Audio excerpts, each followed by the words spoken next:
శ్రోతలకు నా హృదయపూర్వక నమస్కారములు.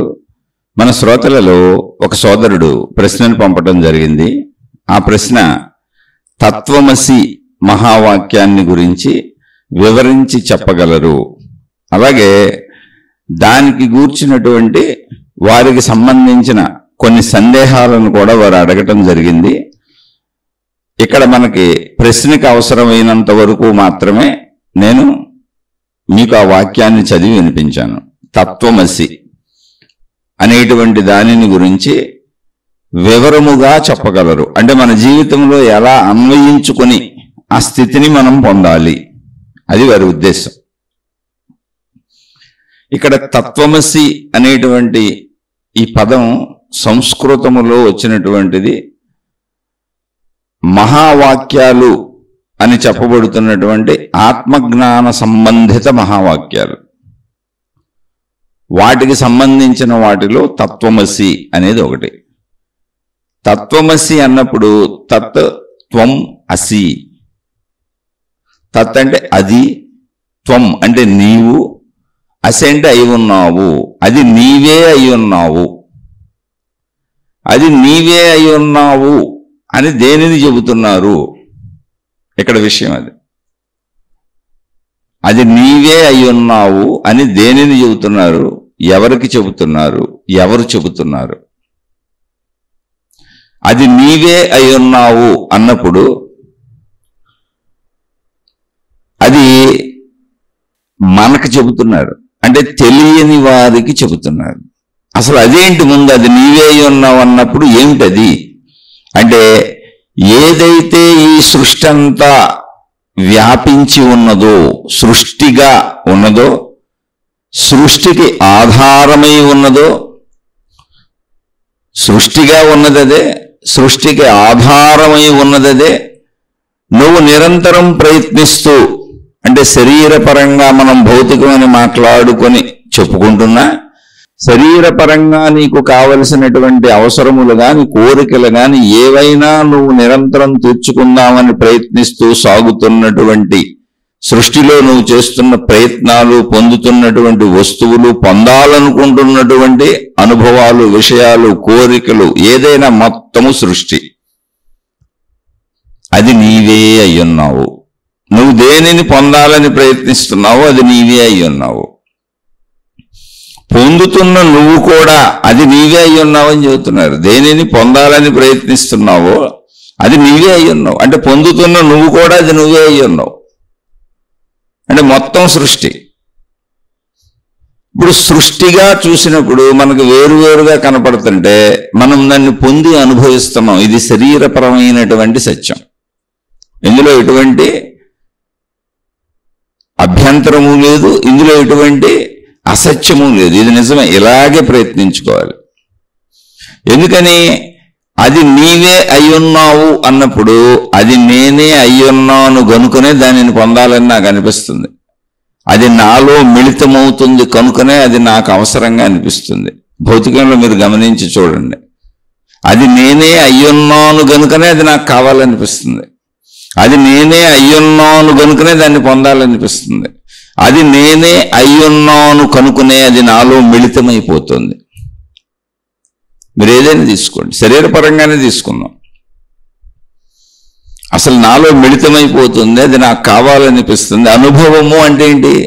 నాతో కలిసిపోయి, నాలో కలిసిపోయి, నాలో మిగిలిపోయింది. అది నేనుగా మిగిలిపోయింది. నేనుగా మిగిలిపోయింది అది. నా చెయ్యి, నా కాలు, నా కన్ను, నా ముక్కు, నా చెవు, నా శరీరం మొత్తం నేనన్న భావాలు ఎలా నేనుగా ప్రకాశిస్తూ నేను నేను నేను అంటున్నానో, అంటే నేను శరీరపరంగానే అంటున్నానో, అలా నేను కోరుకున్నవి, నేను ప్రయత్నించి పొందినవి, అనుభవించినవి నాలో, నా నేనులో కలిసిపోయి ఉన్నాయి.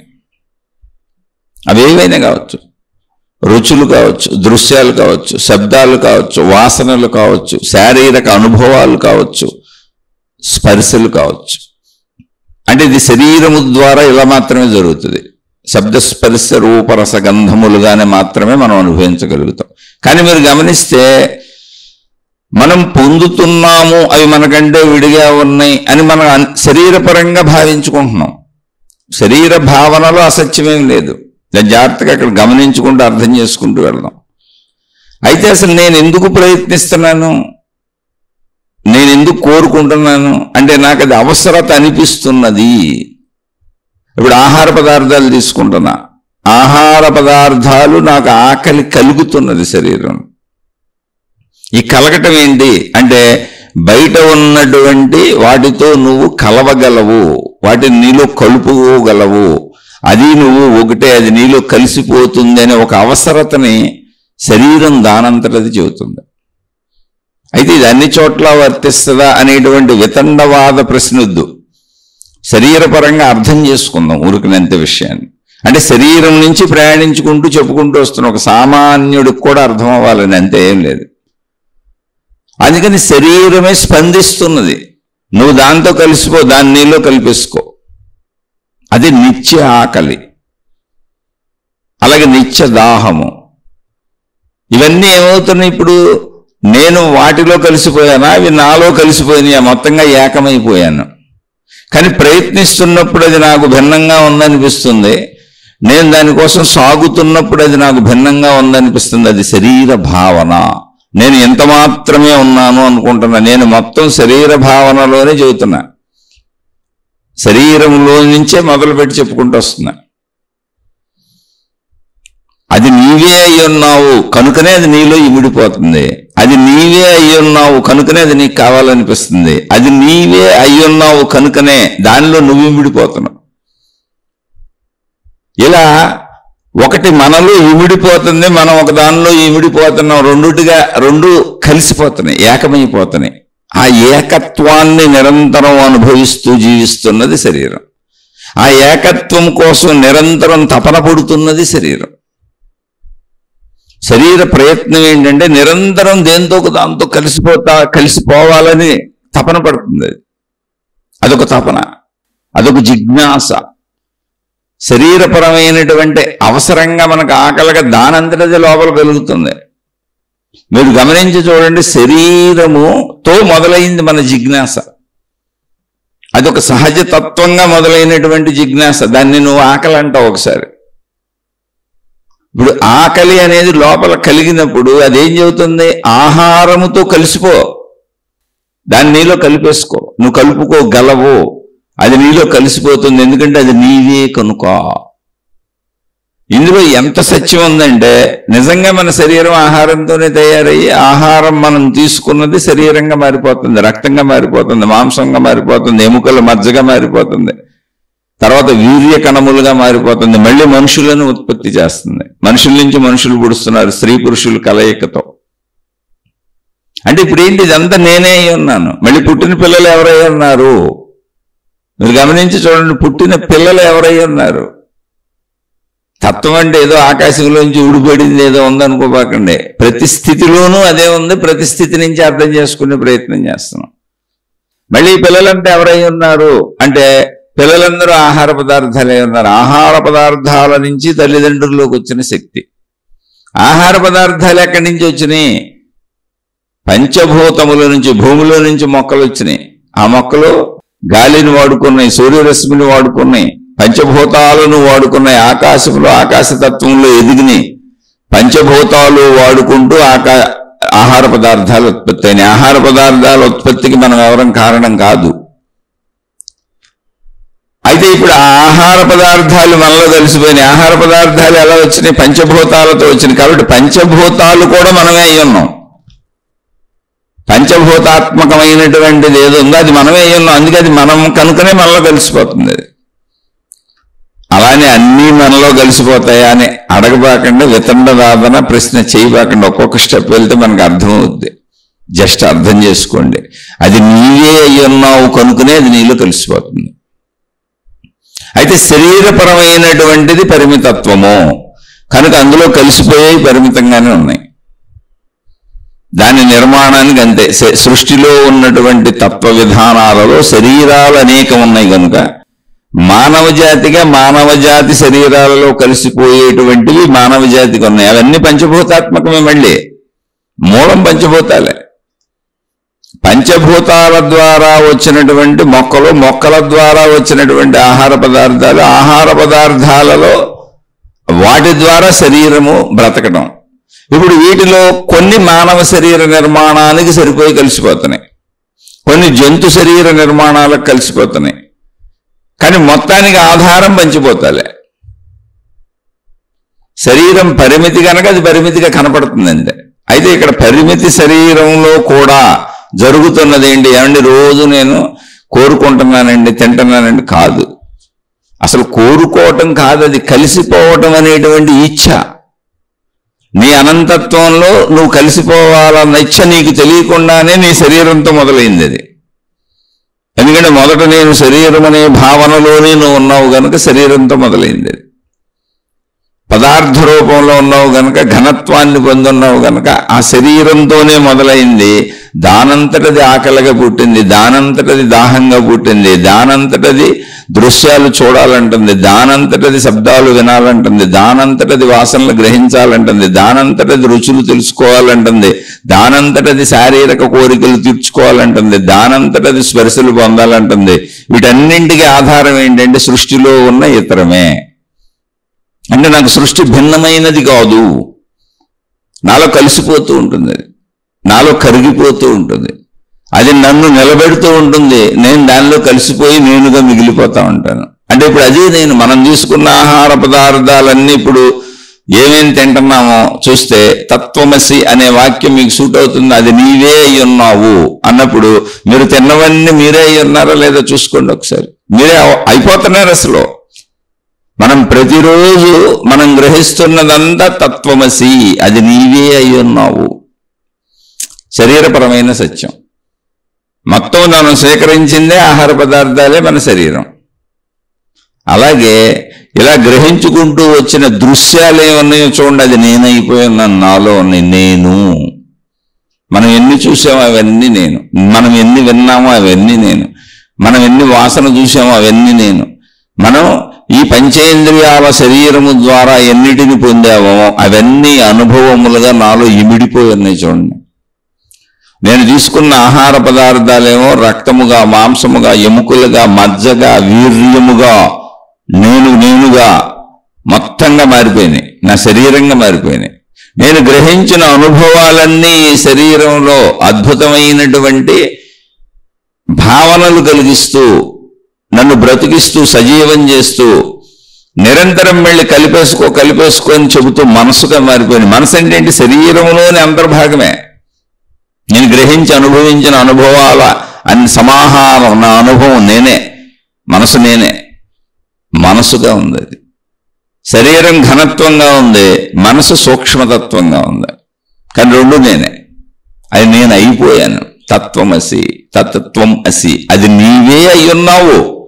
కానీ ఇప్పుడు అయిపోయానని నేను శరీరంతో అనుభవించి అయిపోయాననే భావాన్ని పొందుతున్నాను. అది నేను అయి ఉండకపోతే అది నాకు కలవదు, నాలో కలిసిపోదు, అది నాలో నిలిచిపోదు, నేను దాంతో కలిసిపోను, కరిగిపోను.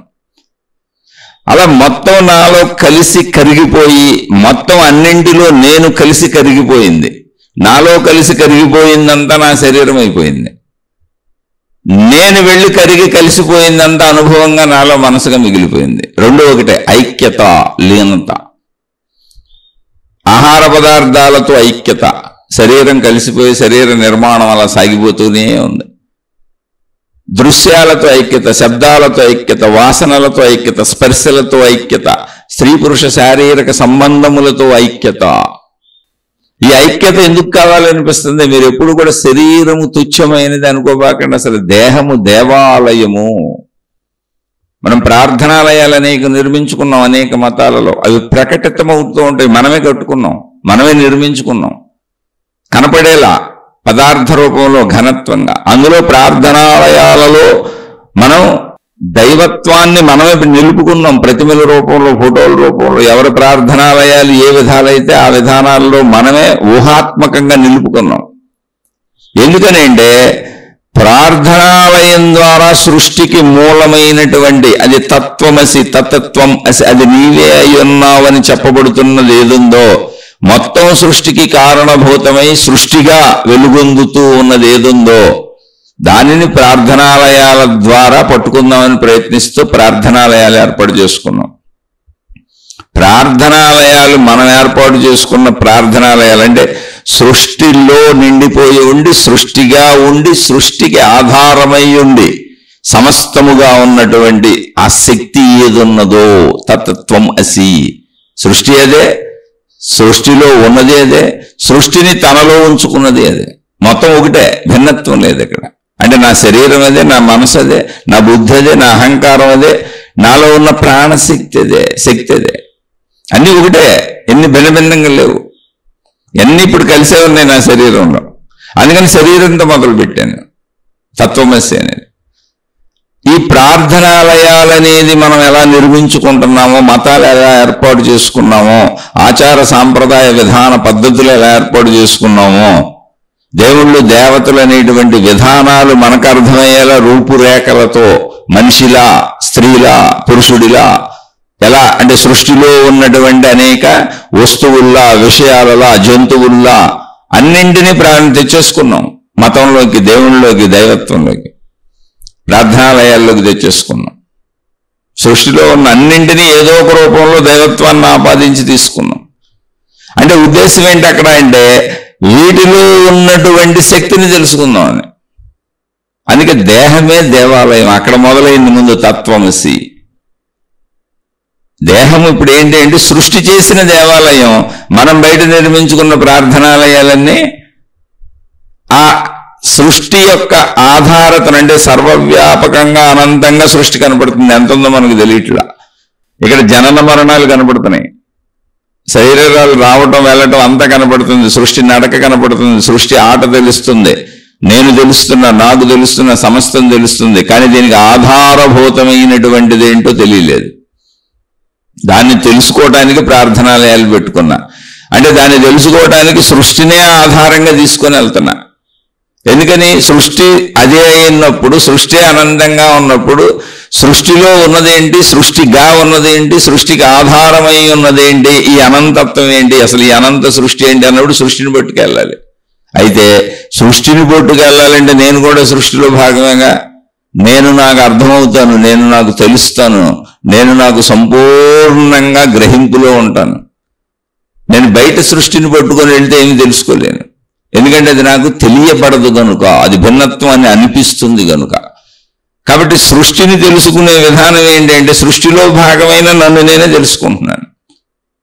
ఇప్పుడు ఒక మతాలకు సంబంధించిన ప్రార్థనాలయాలు మానవులే ఎలా నిర్మించుకున్నారో, మానవులే ఎలా దేవుళ్ళు దేవతల విధానాలు నిర్మించుకున్నారో, ఆ దేవుళ్ళు దేవతల యొక్క ఆచార సాంప్రదాయ పద్ధతులు మనుషులు ఎలా తయారు చేసుకున్నారో, అవెందుకు అన్నప్పుడు సృష్టికి ఆధారమైనటువంటి మూలశక్తి ఒకటి ఉన్నది, అది సృష్టిగానే ఉన్నది.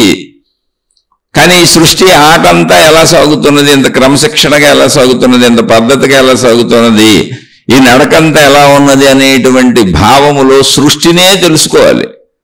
సృష్టిని పట్టుకునే ఆ శక్తిని తెలుసుకోవాలి. సృష్టిని పట్టుకునే సృష్టికి ఆధారమైన శక్తిని తెలుసుకోవాలి. సృష్టిని పట్టుకునే సృష్టిలో ఉన్న శక్తిని, సృష్టిగా ఉన్న శక్తిని, శక్తిలో ఉన్న సృష్టిని తెలుసుకోవాలి. అందుకని ప్రార్థనాలయాలు ఆ శక్తి తత్వాన్ని దైవత్వము అని పిలిచి మతాలు ఏర్పాటు చేసుకున్నాం. అంటే మనం దైవత్వ సృష్టిని మనం చేసుకున్నాం. ఎందుకంటే ఒరిజినల్ సృష్టిని తెలుసుకోవటానికి, ఒరిజినల్ సృష్టి శక్తిని తెలుసుకోవటానికి మనం ఒక సృష్టిని తయారు చేసుకున్నాం ఆధారతగా. అలా ప్రార్థనాలయాలు ఎలాంటిదో మన శరీరము, మన దేహము ఒక ప్రార్థనాలయము, దేవాలయము లాంటిది. మన శరీరమే ఒక ప్రార్థనాలయం. ముందు దీన్ని పట్టుకొని వెళ్ళాలి. ముందు ప్రార్థనాలయంకి వెళ్తేనే లోపల దేవుడి దగ్గరికి వెళ్తాం. లోపల దేవుడు ఎవరు, దేవత ఎవరు, మనం పెట్టుకున్న మూర్తే. అక్కడ కూడా మళ్ళీ మన భావనే, మన ఆచారమే, మన సాంప్రదాయం, అవన్నీ మన భావాలే, మనం ఏర్పాటు చేసుకున్నవి. ఆ ప్రార్థనలో మొత్తం సమస్త విధానాలు వాటితోనే వెళ్ళాలి. కాబట్టి మన వాటితో, మనం అనుభవిస్తున్న వాటితో ఈ శరీరం అనేటువంటి ప్రార్థనాలయములో, అందుకని శరీరం తుచ్చమైందని ఎవరు చెప్పినా నమ్మకండి. ఈ శారీరక కోరికలు, శారీరక అనుభవాలు తుచ్చమైనవని ఎవరు చెప్పినా నమ్మకండి. శరీరము ద్వారానే మీరు దాన్ని పొందగలరు. అతి పవిత్రమైనది శరీరం. ఎందుకంటే శరీరము సృష్టి, ఈ శరీరమే సృష్టి. సృష్టి అంటే మీకు కనపడి, మీకు ఎదురుగా కనపడే చెట్టు పుట్ట చేమ పుట్ట కాదు, మీరు కూడా అందులోనే ఉన్నారు. దాంతోనే మనం బ్రతుకుతున్నాం. ఈ శరీరమే సృష్టి. అందుకని సర్వము అదే గనుక అది తెలిసిన మహాత్ములు చెప్పారు, తత్వమసి తతత్వం అసి, అది నీవే అయి ఉన్నావు. ఏది నేనై ఉన్నాను, అసలు నీకు ఏదేది కావాలనిపిస్తుందో, ఏదేది పొందాలనిపిస్తుందో, ఏదేది అనుభవించాలనిపిస్తుందో అదంతా నీవే అయి ఉన్నావు. అందుకే నీకు అది కావాలనిపిస్తుంది. అనిపించేలా శరీర నిర్మాణం ఉంది. ఈ దేవాలయం అలా పలుకుతుంది, గంటలు కొడుతుంది. ఈ ప్రార్థనాలయం అలా చప్పుళ్ళు చేస్తుంది. నాకు ఆకలేస్తుంది, నాకు దాహం వేస్తుంది, ఇప్పుడు తెచ్చి కలిపాయి. ప్రకృతిలోని పంచభూతాలను తెచ్చి నాలో కలిపాయి, ఆహార పదార్థాన్ని నాలో కలిపాయి, నీటిని నాలో కలిపాయి. నువ్వు కలపకపోతే, ఈ కలయికలు జరగకపోతే సృష్టి నిలబడదు. సృష్టి నిలబడాలంటే కలయికలే. కలయికలు ఎందుకని? అవన్నీ ఒకటే కనుక. నీటిలో నీరు కలిసిపోద్ది, పాలలో పాలు కలిసిపోద్ది. ఎందుకంటే అది ఏకత్వము కనుక. అది ఏకత్వము కనుక. మళ్ళీ ఇక్కడ మళ్ళీ చెబుతున్న భిన్నత్వపు వితండవాదన చేయకండి. శరీరంతో అన్నీ కలుస్తాయి అని అడగబాకండి. విషయాలను అర్థం చేసుకొని ఒక్కొక్క స్టెప్ ముందుకెళ్తే మీకే అర్థమవుద్ది. ఇక్కడ వరకు ఇది అర్థం చేసుకోండి. అవి కోరికలు కాదు. ఇప్పుడు కోరికలు కాదని ఇష్టానుసారంగా తప్పుడు పనులు చేసేసి మంచిని వదిలేసి ధర్మంగా బతికేవాడికి అసలు ఆత్మజ్ఞానమే అర్థం కాదు. వాడికి అసలు చెప్పక్కర్లేదు అటువంటి వాడు. అది ఎప్పుడైతే దేహము దేవాలయము, ప్రార్థనాలయము ఏ మతానికి సంబంధించిందని అనుకున్నావో, ప్రార్థనాలయాన్ని ఎంత శుచిగా, శుభ్రతగా, పవిత్రంగా ఉంచుతావో, ప్రార్థనాలయాలకు వెళ్ళేటప్పుడు నువ్వెంత శుచిగా, శుభ్రతగా, పవిత్రంగా మారుతావో, తయారవుతావో, ఎంత పవిత్ర భావనతో అక్కడ ఉంటావో, అక్కడ ఉన్న కాసేపు ఎంత పవిత్రతని, భక్తిని అక్కడ వెలుగుచ్చుతావో ఒకసారి గమనించండి. మనలో ఉన్నటువంటి సమస్త చెడు గుణములు అక్కడ అంతరించిపోతాయి ప్రార్థనాలయంలోకి వెళ్ళగానే. మనలో ఉన్నటువంటి సమస్త అవగుణములు అంతరించిపోతాయి ఆ ప్రార్థనాలయంలోకి వెళ్ళగానే. అక్కడ ఉన్న కాసేపు ఓన్లీ పవిత్రత, ఓన్లీ భక్తి, ఓన్లీ శుచి, ఓన్లీ శుభ్రత, అన్ని సద్గుణములు, సద్భావములు, సదాలోచనలు, సత్ప్రవర్తనలే ఉంటాయి ప్రార్థనాలయంలోకి ఎంటర్ అయిన దగ్గర నుంచి, అసలు వెళ్ళాలనుకున్న దగ్గర నుంచి, అక్కడి నుంచి బయలుదేరి మళ్ళీ ఇంటికి వచ్చే దగ్గర నుంచి. అవి ఎలా సాగుతున్నాయో, ఈ శరీరము ప్రార్థనాలయం అని భావించిన ప్రతివాడి జీవితం అలాగే సాగుతుంది. వాడు అసలు తప్పు చేయడు. అందుకని వితండవాదన ఎందుకు వద్దన్నాను అంటే, కేవలం ఆత్మజ్ఞానం అర్థమయ్యే వాళ్ళకి ఇది అర్థమవుద్ది. అన్ని శరీరంతో కలుస్తాయా, లేదా అలా జరుగుద్దా, ఇలా జరుగుద్దా అని వితండవాదానికి కాదు, కేవలం అర్థం చేసుకోవటానికి. ఆత్మజ్ఞానంలో అర్థం చేసుకుంటూ శరీరం పవిత్రమైనది అని భావించుకున్న ప్రతివాడు ప్రార్థనాలయంలో ఉన్నవాడే. బయట ప్రార్థనాలయాలు నిర్మించింది ఎందుకంటే నీ ప్రార్థనాలయాన్ని నువ్వు గుర్తించమని. నువ్వు అసలు గుర్తించడానికే కదా ఈ శరీరం ఇవ్వబడింది. ఈ సృష్టిని గుర్తించడానికి, ఈ సృష్టిలోని విషయాలను గుర్తించడానికి, ఈ సృష్టిలోని విషయాలను గమనించడానికి, ఈ సృష్టిలోని విషయాలు నీలో ఐక్యమవుతున్నాయి, ఐక్యత అవుతుందని నీకు తెలియడానికి, ఆ ఐక్యతలోంచి, ఆ లీనతలోంచి దాన్ని గమనించుకుంటూ తత్వమసి, అది నీవే అయ్యున్నావు అనేటువంటి ఆ అనంతత్వం, అంటే ఈ పరిమితత్వము నుంచి అనంతత్వం వరకు అది నీవే అయ్యున్నావు. ఎక్కడ మధ్యలో విభేదం లేదు. పరిమిత భావనలోనూ అది నీవే అయ్యున్నావు, శరీర భావనలో పరిమితంగా అది నీవే అయ్యున్నావు, మానసిక భావనలోనూ అనుభవంగా అది నీవే అయ్యున్నావు, శక్తి భావనలు, బుద్ధి భావనలు, అహంకార భావనలు అన్నింటిలోనూ అది నీవే అయ్యున్నావు. అయితే ఇవి వింటున్నది, ఇవి వినాలనుకుంటున్నది ఎవరై ఉంటారు? ఖచ్చితంగా ఆ సద్భావాలుండి దేహము దేవాలయము అన్న భావన ఉన్నవాళ్ళు, దేహము ప్రార్థనాలయము అన్న భావన ఉన్నవాళ్ళు. ప్రార్థనాలయాలకి వెళ్ళాలనుకున్నప్పుడు ఎలా ప్రిపేర్ అవుతామో, ప్రార్థనాలయంలోకి వెళ్ళినంతసేపు, అక్కడ ఉన్నంతసేపు ఎలా ఉంటామో, ప్రార్థనాలయం నుంచి తిరిగి వచ్చేటప్పుడు ఆ భక్తి భావనలతో, ఆ ప్రసాద భావనలతో ఎలా ఇంటికి తిరిగి వస్తామో, తర్వాత ప్రార్థనాలయం వదిలేసినాక ఇంటికి వచ్చేసినాక నీ భావాలు మారిపోవచ్చు, అది వేరు. శరీరమే దేవాలయం, శరీరమే ప్రార్థనాలయం, దేహమే దేవాలయం అని తెలిసిన ప్రతివాడు జీవితం మొత్తం అలాగే గడుపుతాడు. అందుకని వాడికి వితండవాదం రాదు. వితండవాదం వచ్చిందంటే మీకు ఆ భావన లేదు. కాబట్టి వితండవాదులకు అసలు ఆధ్యాత్మికత చెప్పబడదు, చెప్పకూడదు, మీరు వినబాకండి. ఎందుకంటే వైపరీత్యము అది ఒక రాక్షస గుణము. అది స్లోగా మారుతుంది, కంగారు అనేది వస్తుంది. ప్రస్తుతానికి అర్థమవుతున్న వాళ్ళకి, అర్థం చేసుకుంటున్న వాళ్ళకి మాత్రమే. జాగ్రత్తగా అర్థం చేసుకోండి.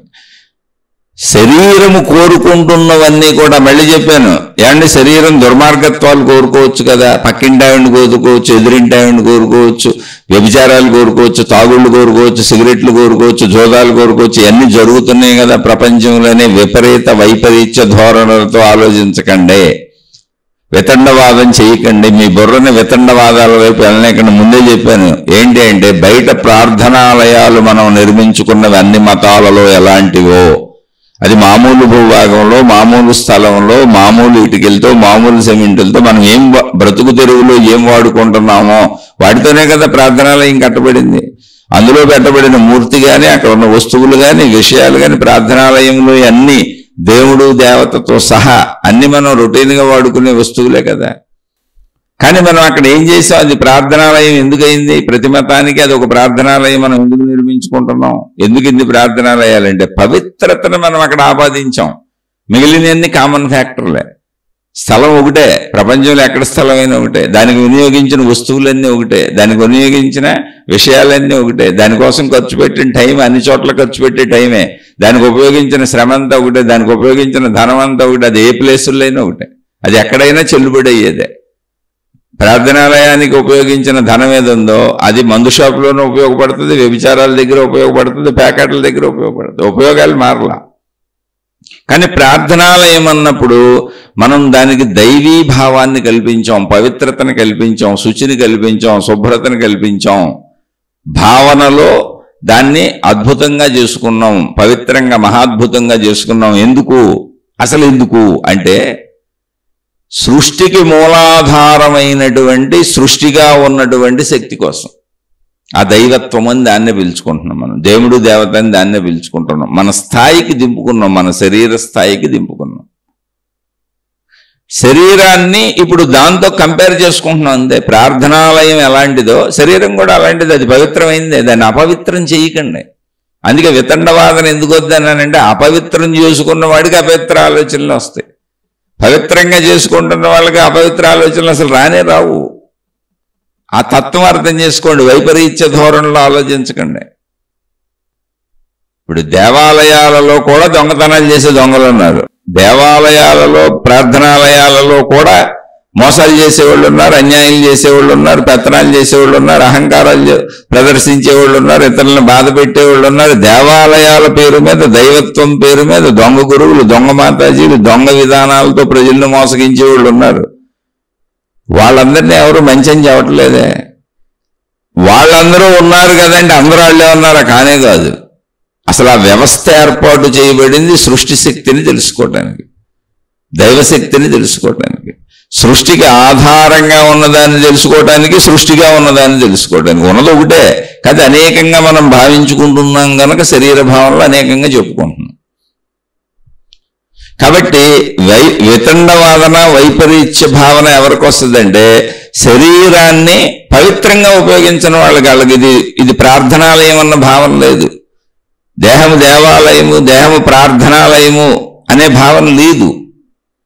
లేనప్పుడు ఇంకేం చేస్తాం? వాళ్ళు ఇష్టారాజ్యంగా వ్యసనాలు, వ్యభిచారాలు, దుర్మార్గాలు, చెడులు అడ్డుపోతున్నారు. అది మనం ఏం చేయలేం. కానీ నిజంగా దేహం దేవాలయమే, దేహం ప్రార్థనాలయం. ఎందుకంటే దేవుళ్ళని, దేవతల్ని ప్రార్థనాలయాలు, విధానాలు పెట్టుకొని, మతాలు ఏర్పరుచుకొని, మార్గాలు ఏర్పరుచుకొని, ఆచార వ్యవహారాలు పెట్టుకొని, సాంప్రదాయాలు పెట్టుకొని, అనేక మతాలు, అనేక మంది గురువులు, అనేక మంది మాతాజీలు, అనేక విధానాలతో ప్రజలకు చెబుతున్నది ఏంటి అంటే, ప్రార్థనాలయము బయట, దేవాలయము బయట, అంటే బయట కనపడుతున్న ఏ మతపు ప్రార్థనాలయమైనా, బయట కనపడుతున్న ఏ మతపు దైవ నివాసమైన దేవాలయమైనా శరీరమునకు పోలిక. సృష్టి మనకు సహజంగా ఇచ్చిన దేవాలయము, ప్రార్థనాలయం ఈ శరీరం. దీని ద్వారా నువ్వు సృష్టిని తెలుసుకోవచ్చు, సృష్టి శక్తిని తెలుసుకోవచ్చు, అది నీలో నువ్వే తెలుసుకోవచ్చు. ఎందుకంటే సృష్టివి నువ్వే కనుక. నువ్వు సృష్టికి అభిన్నము కాదు, అది నీవే అయి ఉన్నావు. ఇది ముందు తెలుసుకోండి. ఇది నీవే అయి ఉన్నావు అంటే నేను ఎక్కడో అనంత ఆత్మశక్తి దాకా వెళ్ళిపోయి తెలుసుకుంటాను కాదు. సృష్టి పరంగా, శరీరపరంగా ముందు నువ్వు అదే అయి ఉన్నావు. ఎలా ఉన్నాను అంటే అసలు నువ్వు అనిపించినవన్నీ నీలో కలుపుకుంటే కలిసిపోతున్నాయే. అవన్నీ నువ్వు అయి ఉన్నావు కనుక కలిసిపోతున్నాయి. అవన్నీ నువ్వే అయి ఉన్నావు కనుక వాటిని నీలో కలుపుకోవాలని నీకు అనిపిస్తుంది. సృష్టి నుంచి నిరంతరం పొంది నీలో కలుపుకోవాలని, వాటిని అనుభవించాలని, వాటిని పొందాలని, అవి నేనుగా మారిపోవాలని నీకు అనిపించే భావనకు కారణమే అది నీవే అయి ఉన్నావు కనుక. నీకు అది అభిన్నము కాదు కనుక నీలో కలిసిపోతుంది. అలా శరీరము నిలబడిపోతుంది, ఎదిగిపోతుంది, పెరిగిపోతుంది ఆహార పదార్థముల ద్వారా. అలాగే కంటి ద్వారా చూసినవి, చెవి ద్వారా విన్నవి, శరీరములోని పంచేంద్రియముల ద్వారా గ్రహించిన అనుభవాలన్నీ నేనుగా మారిపోయి నాలో ఉండిపోయి నాకు వాటికి భిన్నత లేదు. చెప్పుకునేటప్పుడు, మాట్లాడేటప్పుడు ఊరికనే భిన్నతగా అది మనసని, ఇది శరీరం అని, అది బుద్ధి అని, ఇది అహంకారం అని చెప్పుకోవటానికి అనువుగా భిన్న భిన్న పదాలు పెట్టాం. కానీ అదంతా ఒకే ఏకత్వంలో ఉన్నది. అంతా ఒకే ఏకత్వం. దీన్ని జాగ్రత్తగా అర్థం చేసుకోండి. శరీరపరంగా నువ్వు అనుభవిస్తున్నవేమున్నావో, నువ్వు కావాలనుకుంటున్నవేమున్నావో, నువ్వు గ్రహిస్తున్నది ఏదున్నదో, నువ్వు ప్రయత్నిస్తున్నది ఏదున్నదో అదంతా నీవే అయి ఉన్నావు కనుకనే అవి నీకు కావాలనిపిస్తుంది. ఓకే, ఈ విషయాన్ని అర్థం చేసుకోండి అంతే. కాబట్టి శరీరము, ఇది ఎందుకు చెబుతున్నాంటే శరీరము తుచ్చమైనది కాదు. అందుకే పవిత్రమైనటువంటి శరీరమునకు పవిత్రమైనటువంటి జీవితం, 100 సంవత్సరాల జీవితం గడపడం కోసం మహాత్ములు ఏర్పాటు చేసిన పవిత్రమైనటువంటిది కుటుంబ వ్యవస్థ. ఈ పవిత్రతను పాడు చేసే వాళ్ళు ఎవరైనా సరే, వాళ్ళు స్త్రీలు అవ్వచ్చు, పురుషులు అవ్వచ్చు, మహాత్ములు అవ్వచ్చు, మహనీయులు అవ్వచ్చు, దేవుళ్ళని మీరు ఆరాధించవచ్చు కూడా. ఇది పవిత్రత కాదంటే, ఈ పవిత్రతను పాడు చేస్తే వాళ్ళు ఆధ్యాత్మిక మార్గంలో లేరు, వాళ్ళ విధానం కరెక్ట్ కాదు, ఆ పద్ధతి కరెక్ట్ కాదు. అటువంటి వాళ్ళని అసలు అనుసరించకండి. ఎందుకని? మనం నిర్మించుకున్న ప్రార్థనాలయాలు కల్పితాలు, పంచభూతాత్మకమైనటువంటి ఇక్కడ ఉన్న పంచభూతాలతో నిర్మించుకున్నాం. మనం నిర్మించుకున్న ప్రార్థనాలయాలు అవి మన మనోకల్పితాలు, మన బుద్ధి కల్పితాలు. ఆ ప్రార్థనాలయాలలో మనం పెట్టుకున్న దేవుళ్ళు, దేవతలు, ఆచారాలు, సాంప్రదాయాలు, విధానాలు, మతాలు, ఇవన్నీ మనం కల్పించుకున్న వేరు వేరు భావనలన్నీ మానవ మతి కల్పితాలు, మానవ మది కల్పితాలు. మొత్తం అవన్నీ కూడా అక్కడ అనుభవాలు కావచ్చు, అనుభూతులు కావచ్చు, ఏవైనా మానవ మతి కల్పితాలు. వాటి నిర్మాణాలన్నీ మానవ మతి కల్పితాలు. మన ముందు తరాల వాళ్ళు చేశారు. అయితే ఎందుకు చేశారు అంటే ఆధారతని తెలుసుకోవడానికి, సృష్టికి ఆధారతని తెలుసుకోవడానికి, సృష్టిని తెలుసుకోవడానికి. సృష్టిలో ఉన్న నువ్వు కూడా సృష్టే, ఆ విషయం మర్చిపోకండి. సృష్టి అంటే మీకు భిన్నమైంది అనుకోబాకండి. నువ్వే, అది నీవే అయి ఉన్నావు. సృష్టి నువ్వే అయి ఉన్నావు. అందుకే సృష్టిలోనే నీకు పడితే పంచభూతాలతోనే నువ్వు బతుకుతావు. ఇప్పుడు సూర్యుడు లేకుండా బతకలేవు, గాలి లేకుండా బతకలేవు, భూమి లేకుండా బతకలేవు, ఆకాశం లేకుండా బతకలేవు, నీరు లేకుండా బతకలేవు. మొత్తం ఈ పంచభూతాలే సమస్తము సృష్టి అంతా ఉన్నాయి. వేటిలో అయినా వాటితోనే నువ్వు బతకగలవు, ఎందుకంటే అది నీవే కనుక. కానీ నువ్వేమనుకుంటున్నావు, నేను అవన్నీ పొంది బతుకుతున్నాను అనుకుంటున్నావు. నువ్వు కాకపోతే నువ్వు పొందలేవు. నువ్వు కాకపోతే అవి నీలో కలవలేవు, వాటిలో నువ్వు కలవలేవు. అవి నిన్ను బ్రతికించవు. అవి నీవే అయి ఉన్నావు. కానీ ఒక చిన్నాట శరీర భావనలో వేరుగా అనిపిస్తున్న ఒక ఇంద్రజాల, మహేంద్రజాలం అంతే.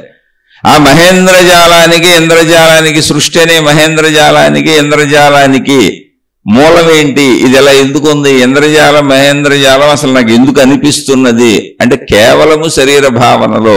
సంపూర్ణంగా తెలుసుకుంటే అక్కడ ఇంద్రజాలం లేదు, మహేంద్రజాలం లేదు. అందుకనే తెలుసుకునే ప్రయత్నం చేస్తున్నాం. కాబట్టి సృష్టిగా కూడా నువ్వు అదే ఉన్నావు. తత్వమసి అన్నప్పుడు ఏ పేరు చెప్పలే అక్కడ. తత్వత్వం అసి, అది నీవే అయి ఉన్నావు అంతే, వదిలేశారు అక్కడికి. మీరు గమనించి చూడండి. దాన్ని అన్వయించుకునేవాడి యొక్క ప్రజ్ఞని బట్టి అన్వయించుకోవటం అంతే. ఏమై ఉన్నావు అంటే అసలు సృష్టి ఉంది ఇక్కడ. అప్పుడు సృష్టి నేనే అయి ఉన్నాను. నేను సృష్టిలో కూడా నేను కూడా ఉన్నాగా. నేను కూడా సృష్టికి అభిన్నంగా ఎక్కడ ఉన్నాను? అదే గాలిగా నేను పీల్చుకుంటున్నాను, అదే పంచభూతాల్లోగా నేను బతుకుతున్నాను. సృష్టికి అభిన్నముగా నేను లేను కనుక ముందు ఫస్ట్ పాయింట్ శరీరపరంగా సృష్టి నేనే అయి ఉన్నాను. అది అన్నప్పుడు ఇక్కడ సృష్టి. ఓకే, అందుకే మన శరీరం నిలబడుతుంది. శరీరపరమైనటువంటి కావాలని అనిపించే భావనలు, అవసరాలు అంటారు, కోరికలు అంటారు, ఏవైనా కూడా తప్పు కాదు.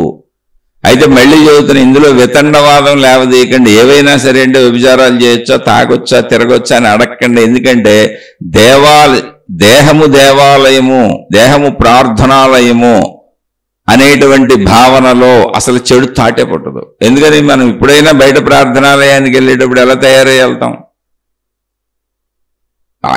ఈ దీంట్లో చెడుతాటి పుట్టేవాళ్ళు ఎవరంటే మామూలు బయట ప్రార్థనాలయాల్లో కూడా మోసాలు చేస్తున్నారు, దొంగతనాలు చేస్తున్నారు, హుండీలు ఎత్తుకుపోతారు, దేవుడి బొమ్మలు ఎత్తుకుపోతారు, విలువైనవి అయితే బొమ్మలు కూడా ఎత్తుకుపోతారు, దేవుడికి నగలు పెడితే అవి ఎత్తుకుపోతారు, దేవుడు దేవతాలయాల్లో వస్తువులు ఎత్తుకుపోతారు, అన్ని ఎత్తుకుపోతారు. ఆ దొంగలు ఎప్పుడూనే ఎందుకని అంటే ఇంకా వాళ్ళకి ఆ ఎరుక కలగలేదంటే ఏం లేదు. పవిత్రతకి అంటే మంచికి చెడుకి తేడా ఏంటంటే ఎరుక కలగలేదంతే. పాపం శరీర భావనలో వేరు భావనలో తప్పులు చేస్తున్నారంటే అంతకు మించి అందులో పెద్ద విశేషం కూడా లేదు. కానీ శరీరంలో వేరు భావన కాదు, సృష్టి అంతా నువ్వే, అది నీవే అయి ఉన్నావు. ఎందుకని సృష్టిలో నువ్వు కూడా భాగమే.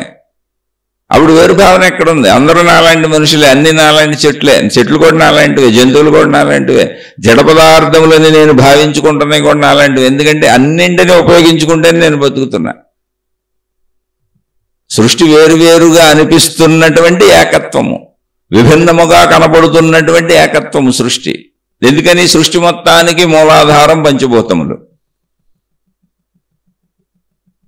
పంచభూతముల వల్లనే సృష్టి ఉంది.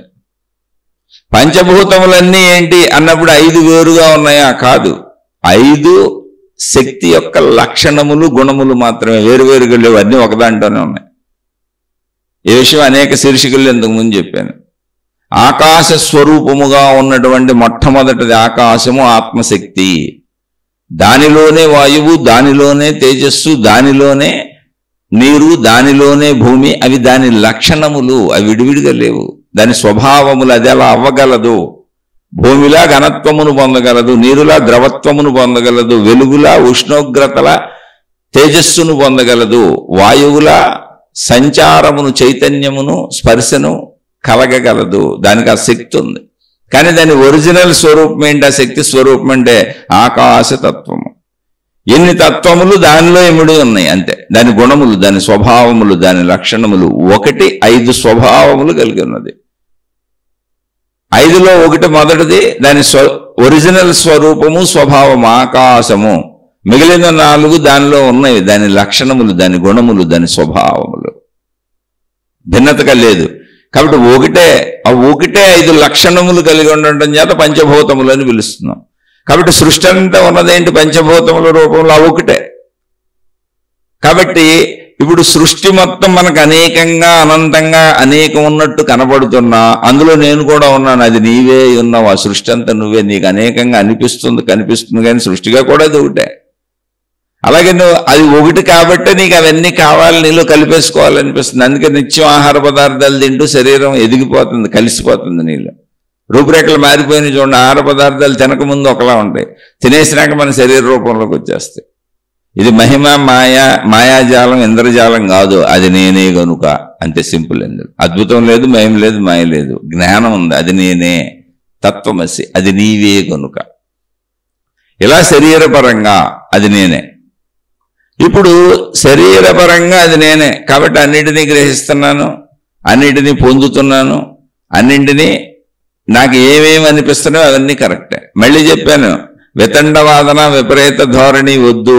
ఎందుకని అంటే ప్రార్థనాలయము అన్నప్పుడు అసలు తప్పు భావనే రాదు, తప్పుడు ఆలోచనే రాదు, తప్పుడు పనే పుట్టదు. అది ఎప్పుడు గుర్తుపెట్టుకోండి.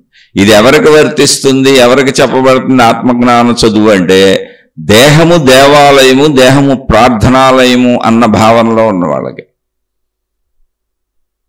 ఎందుకని? సృష్టి చేసిన ప్రార్థనాలయం ఇది, సృష్టి చేసిన దేవాలయం ఇది. దీని ద్వారా నువ్వు నీ స్వస్వరూపాన్ని తెలుసుకో. తత్వమసి, తతత్వం మసి తెలుసుకోవటానికి అవసరమైనటువంటి గ్రహణ యంత్రం ఈ దేవాలయం, ఈ ప్రార్థనాలయం. ఇదే నీ మతం, నీ శరీరమే నీ మతం. నీకు కావాలనిపించేవన్నీ ఈ శరీరంలోనూ, నీకు కావాలనిపించేవన్నీ, అనుభవించాలనిపించేవన్నీ నీ ప్రార్థనలు, నీ ప్రేయర్స్, నీ ప్రయత్నాలన్నీ. నిత్యము నువ్వు చేసే ప్రయత్నాలన్నీ నీ ప్రేయర్స్, నీ ప్రార్థనలు.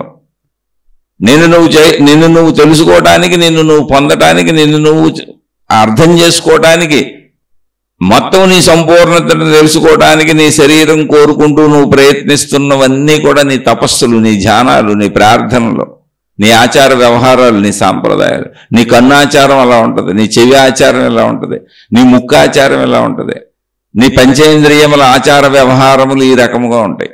శబ్దస్పర్శ రూపరసగంధములన్నీ నీ ఆచార వ్యవహారములు. ఎందుకని పవిత్రతతో వెళుతున్నప్పుడు ఇంకా అక్కడ చెడు ఉండదు అసలు.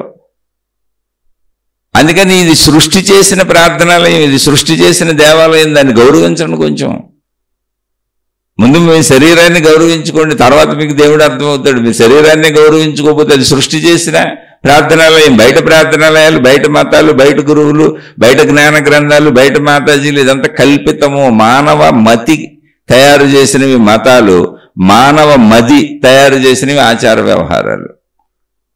ఇక్కడ ఇంకా అన్నీ కూడా మహిమలు, మాయలు, అద్భుతాలు, ఇవన్నీ మానవ మది కల్పితాలు.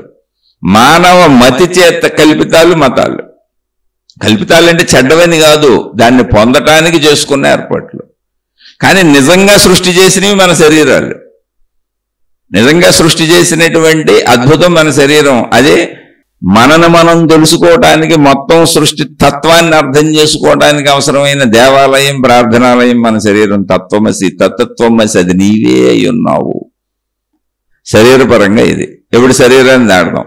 మనం గ్రహించినవన్నీ అనుభవంగా నాలో మిగిలిపోయినాయి, నాలో కలిసిపోయినాయి. మనస్సు అంటున్నాను నేను. అదే తిరిగి నీకు గుర్తు చేస్తుంది, శరీరాన్ని కదుపుతుంది.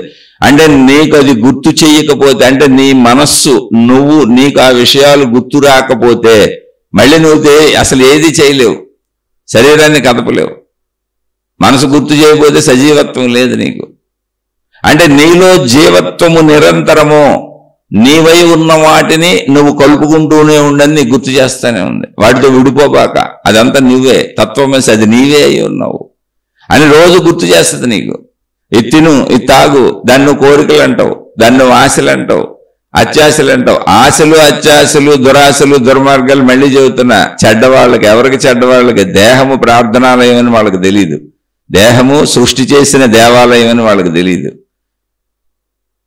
మనిషిగా మనం పుట్టడమే మన మతము, మన మనిషి మతము, మన జంతు మతం కాదు. ఇది సృష్టి చేసింది. నేను చెప్పేది బయట మనం ఏర్పరచుకున్న మతాలు వేరు. సృష్టి చేసిన మతము మనదే, మానవ జాతి, మానవత్వము. మన మతం ఏంటంటే మానవత్వం, మానవ జాతి. మన జాతి మానవ జాతి, వృక్ష జాతి, జంతు జాతి. ఇది సృష్టి చేసింది సహజత్వం. మనకు సృష్టి కూడా ఒక మతాన్ని ఇచ్చింది, మానవ మతము, మానవ జాతి. మనకు సృష్టి కూడా ఒక జాతిని ఇచ్చింది, మానవ జాతి. ఇందులో మనకు కూడా కులాలు ఉన్నాయి. మనం ఏర్పరచుకున్న కులాలు లాగా మనకు కూడా కులాలు ఉంది. మనది పురుష కులము, స్త్రీ కులము, రెండు ఉన్నాయి అక్కడ. మానవుల్లో పురుష కులం ఉంది, స్త్రీ కులం ఉంది. మన పంచేంద్రియ తత్వములు, శబ్దస్పర్శ రూపరస గంధములు ఏమున్నవి అన్నీ మన ఆచార వ్యవహారములు, సాంప్రదాయములు, పద్ధతులు పాటించవలసినవి. అవి ఏం చేయకపోయినా నువ్వు నష్టపోతావు. సరిగ్గా చేయకపోయినా నష్టపోతావు, అతిగా చేసినా నష్టపోతావు, తప్పు మార్గంలో చేసినా నష్టపోతావు. అందుకే ఆహార పదార్థాలు సరిగ్గా తీసుకోక తప్పు మార్గంలో తీసుకుంటే అనారోగ్యాలు వస్తాయి.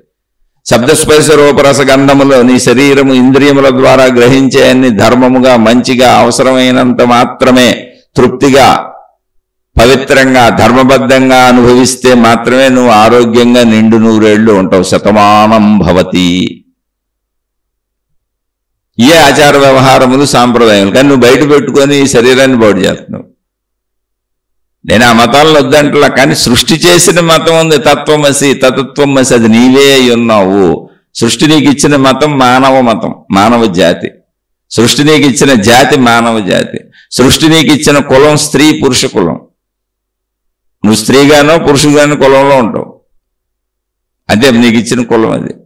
నువ్వు భౌతికంలో నీ తెలివితో ఎన్ని చేసుకున్నావో అన్ని సృష్టి నీకంటే ముందే చేసి పెట్టింది. అది గ్రహిస్తే చాలు, దాన్ని గ్రహించి అంటున్నారు తత్వమసి.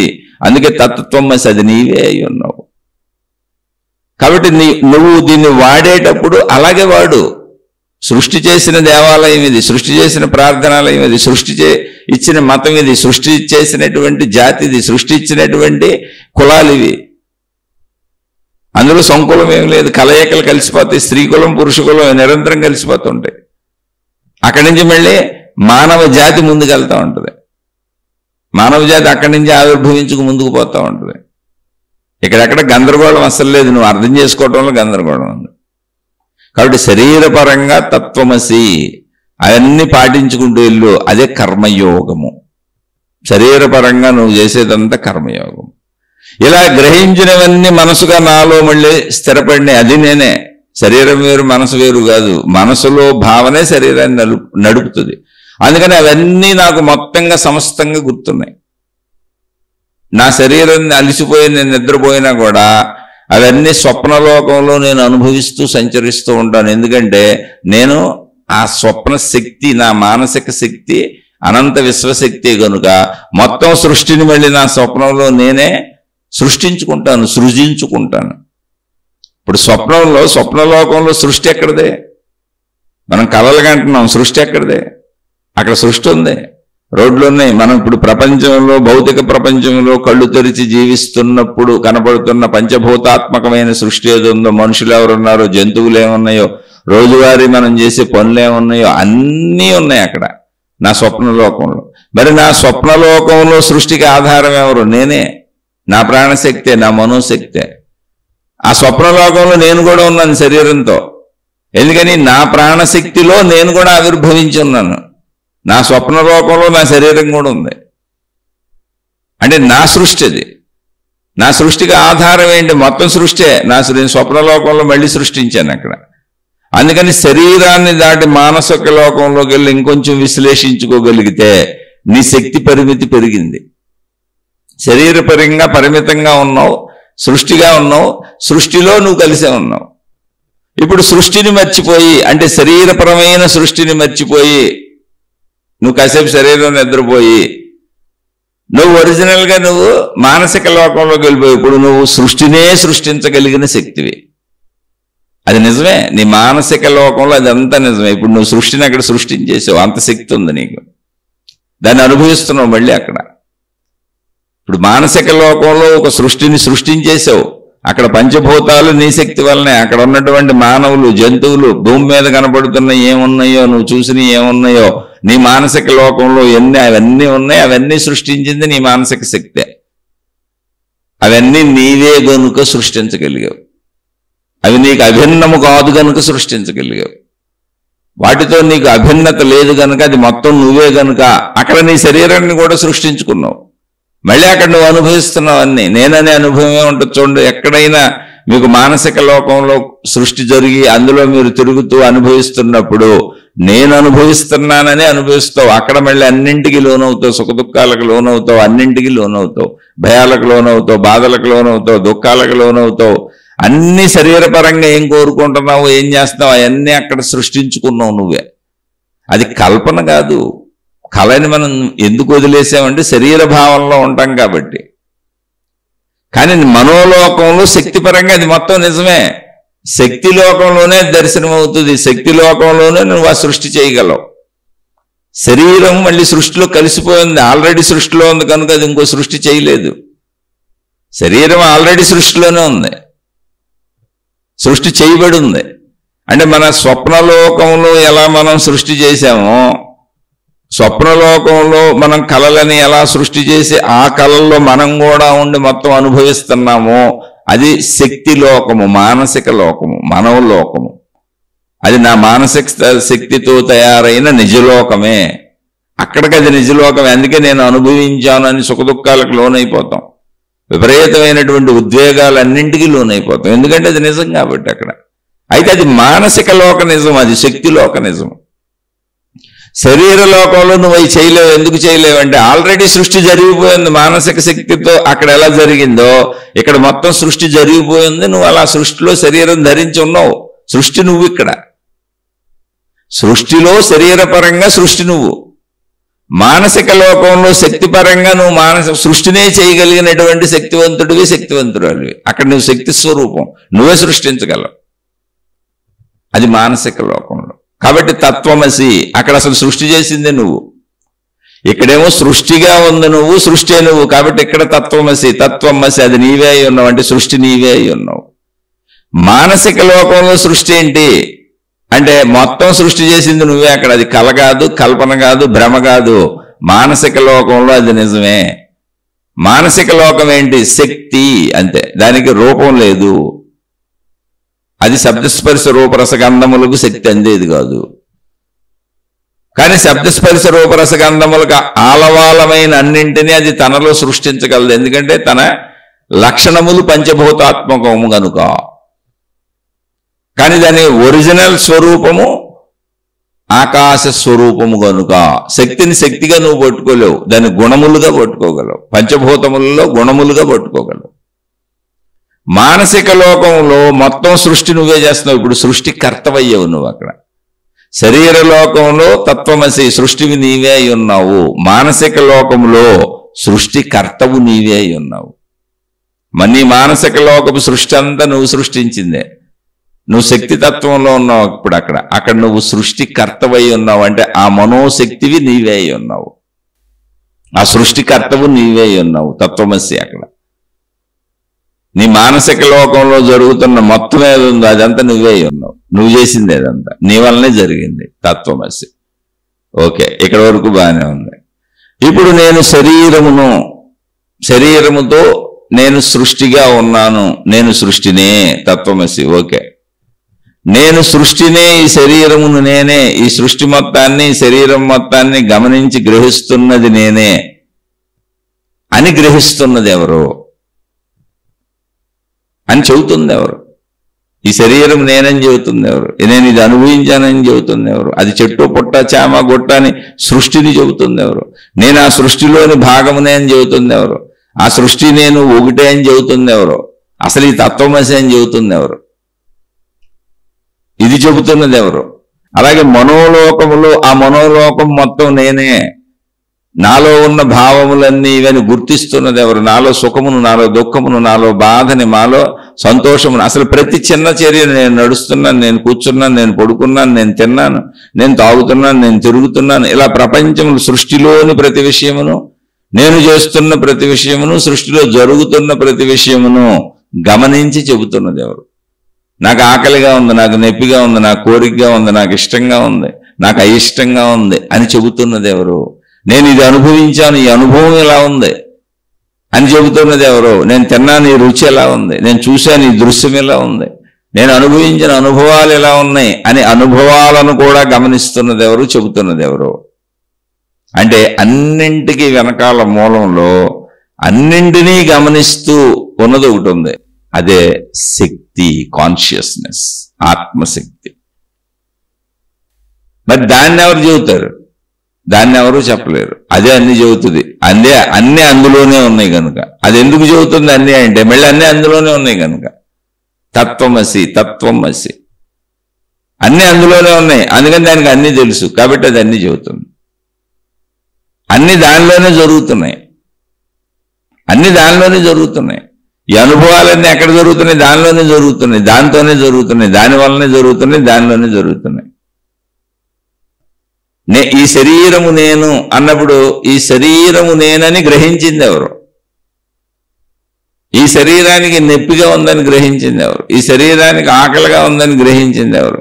నేను తింటున్నప్పుడు ఆ రుచిని గ్రహించింది ఎవరు? నొప్పికి కారణం ఏంటో గ్రహించింది ఎవరు? అనుభవం ఎలా ఉందో చెబుతుంది ఎవరు?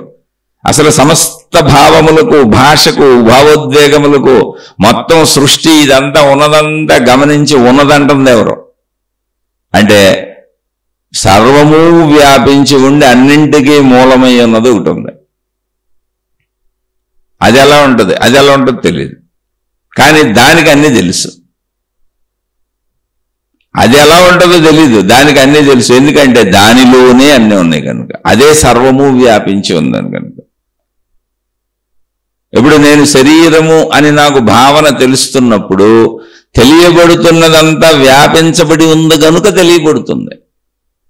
అంతే తప్ప దూరంగా ఉన్న చోట్ల ఇంకో దాన్ని, నా శరీరమునకు భిన్నంగా ఏదో ఉన్న చోట్ల నా కన్ను బయట దాన్ని చూస్తుంది, అది భిన్నత. కానీ అసలు నా కన్ను ఉందని నాకు తెలుస్తుంది, నా కన్ను దేన్ని చూసిందో అది తెలుస్తుంది, నా కన్ను చూసిందని తెలుస్తుంది, చూసిన దృశ్యం ఎలా ఉందో తెలుస్తుంది.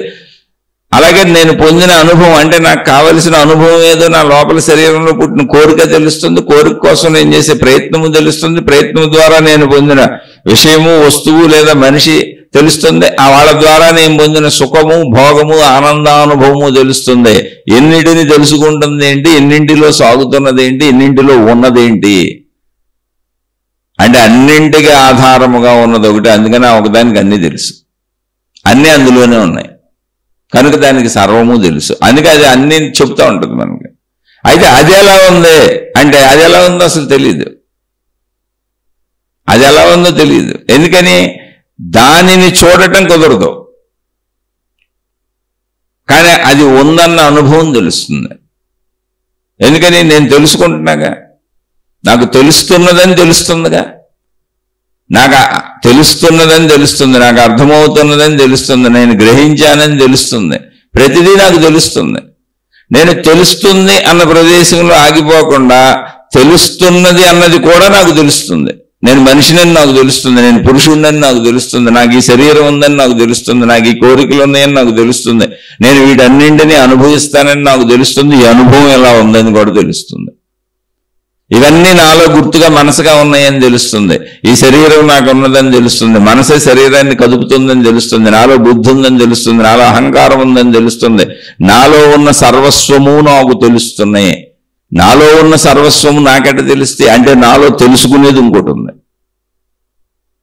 అది తెలుసుకునేది ఇంకోటి ఉన్నప్పుడు ఆ తెలుసుకునేది వీటన్నింటి మొత్తము వ్యాపించి ఉన్నది కనుక దానికి అన్ని తెలియబడుతున్నాయి. అందుకని అది ఎప్పటికప్పుడు అన్నీ నాకు తెలుసు అని చెబుతుంది. ఒక్కొక్కటి విడివిడిగా చెప్పదు, దానికి సర్వము తెలుసు, సమస్తము తెలుసు. అది కేవలము తెలుసు అన్న స్థితి అంతే. ఇంకా దాని ఎలా ఉంటుందంటే తెలుసు అన్న స్థితి. అందుకే దానికి ఉనికి, ఎగ్జిస్టెన్స్ అని పేరు పెట్టారు. దాన్ని తెలుసుకోలేము, విషయాలను తెలుసుకోగలం, అనుభవాలను తెలుసుకోగలం, నా శరీరాన్ని తెలుసుకోగలను, నా మనసును తెలుసుకోగలను, నా బుద్ధిని తెలుసుకోగలను, నా గుణాలు తెలుసుకోగలను, నా స్వభావం తెలుసుకోగలను, నా అనుభవాలు మెమరైజ్ చేసుకోగలను, సృష్టి మొత్తాన్ని మామూలుగానే తెలుసుకుంటాను, నన్ను నేను చూసుకోగలను, నన్ను నేను గమనించుకోగలను, నన్ను నేను తెలుసుకోగలను. కానీ ఈ తెలుసుకోగలను అంటున్న దాన్ని తెలుసుకొని నాకు తెలుసు అని చెబుతున్నది ఎవరో, తెలుసుకుంటుంది ఎవరు? అసలు నన్ను నేను తెలుసుకోవటం ఏంటి? నన్ను నేను తెలుసుకోవటం అంటే అక్కడ రెండు ఉన్నాయిగా. అంటే నా సర్వస్వము వ్యాపించి ఉన్నదేదో నా గురించి నాకు సమస్తము చెబుతుంది. అలాగే సృష్టి సర్వస్వము వ్యాపించి ఉన్నదేదో సృష్టి గురించి సర్వస్వము నాకు చెబుతుంది. అంటే ఆ సృష్టి గురించి సర్వస్వము నాకు చెబుతున్నది, నా గురించి సర్వస్వము నాకు చెబుతున్నది ఒకటైతేనే, ఈ రెండు కలిసి ఉంటేనే, అది ఏకత్వం అయితేనే నాకు సృష్టి అర్థమవుద్ది, నేను అర్థమవుతాను. కాబట్టి తత్వమసి, అది నీవే అయి ఉన్నావు. సృష్టిగా వేరుగా చూసినా అది నీవే అయి ఉన్నావు శరీరపరంగా, మనోలోకంలో కళలో కల్పనలుగా చూసినా అది నీవే అయి ఉన్నావు. ఎందుకంటే అక్కడ మొత్తం ఆ సృష్టికి, మనోలోకపు సృష్టికి కారకుణ్ణి నేనే కనుక అసలు నన్ను నేను తెలుసుకుంటున్నాను, నేను సృష్టిని తెలుసుకుంటున్నాను, నేను మనసుని తెలుసుకుంటున్నాను. అంటే నేను జాగ్రత్త అవస్థలో శరీరపరంగా, మెలకువలో అన్నింటినీ తెలుసుకుంటున్నా, నన్ను సృష్టిని, నా ప్రయత్నాలని, అనుభవాలని. మనోలోకంలో స్వప్నావస్థలో సమస్తాన్ని తెలుసుకుంటున్నా, అనుభవిస్తున్నానని కూడా తెలుసుకుంటున్నా. అలాగే ఈ తెలుసుకుంటున్న సమస్తము నేనే తెలుసుకుంటున్నాను, నాకు తెలియబడుతున్నాయి. కాబట్టి నాకు తెలియజేస్తున్నదేదో నాలో ఉన్నది, అది నేనే అయి ఉన్నాను అని కూడా నాకు తెలుస్తుంది. మూడు స్థితులు నాకు అర్థమవుతున్నాయి. ఆ మూడు స్థితుల్లో ఒకటి శరీర స్థితి, రెండు మనోస్థితి, మూడవది ప్రాణశక్తి, అదే అనంత ఆత్మశక్తి, శక్తి.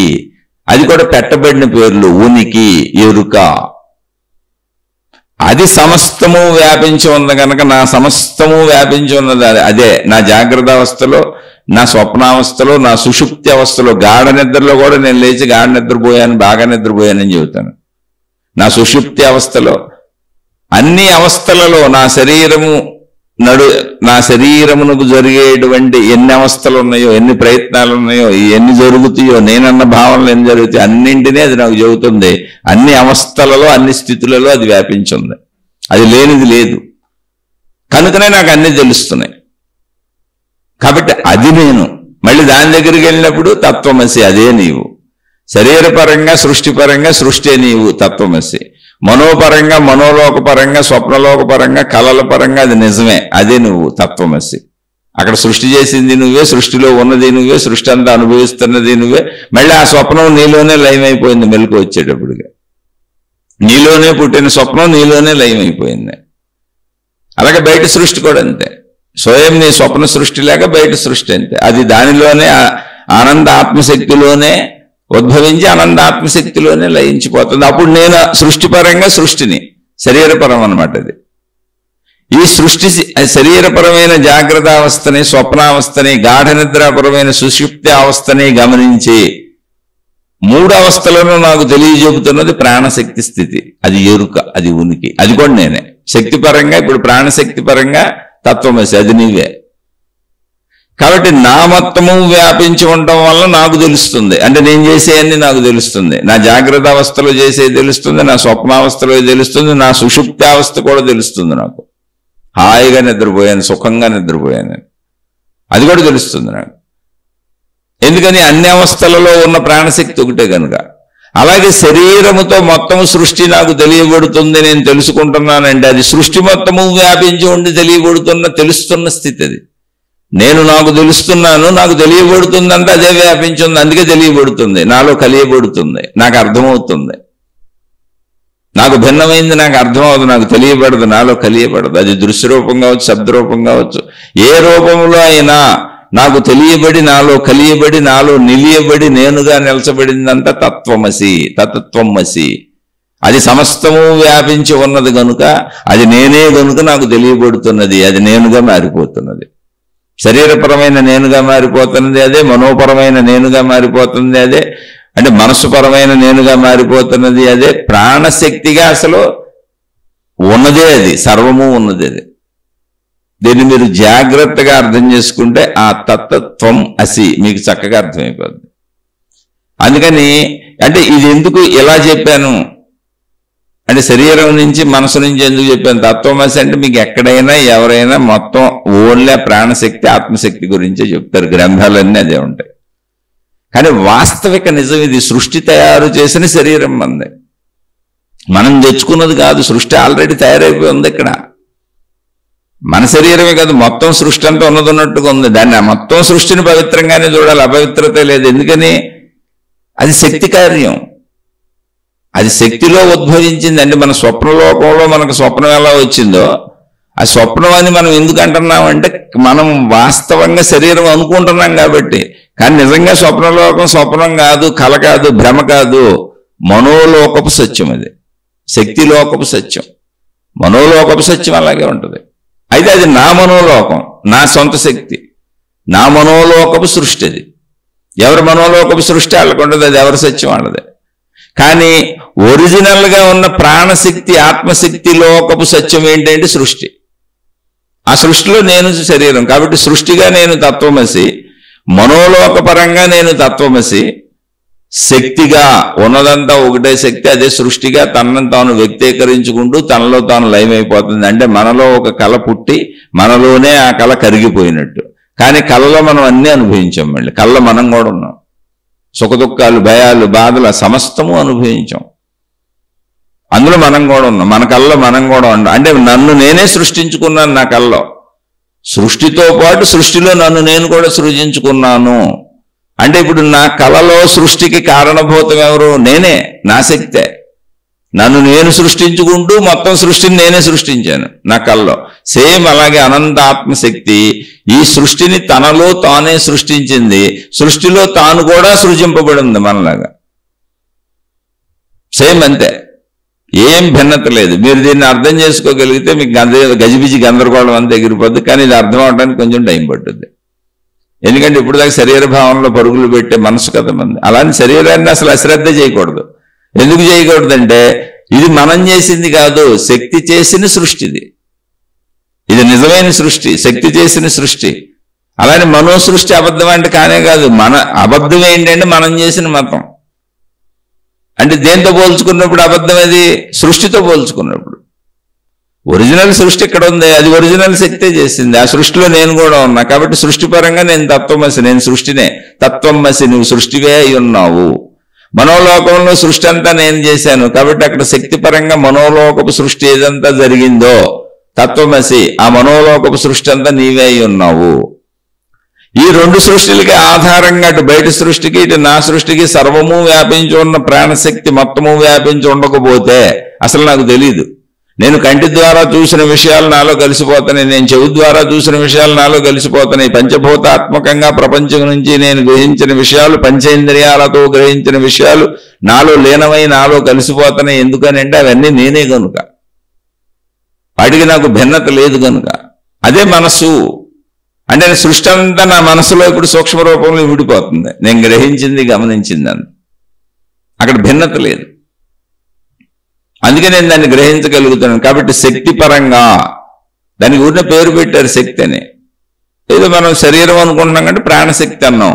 కానీ శక్తి నిజంగా తెలిస్తే సృష్టిపరంగా అది ఆత్మశక్తి. అది ఏకత్వమే, నాతో సహా సర్వము వ్యాపించి ఉన్నది అదే.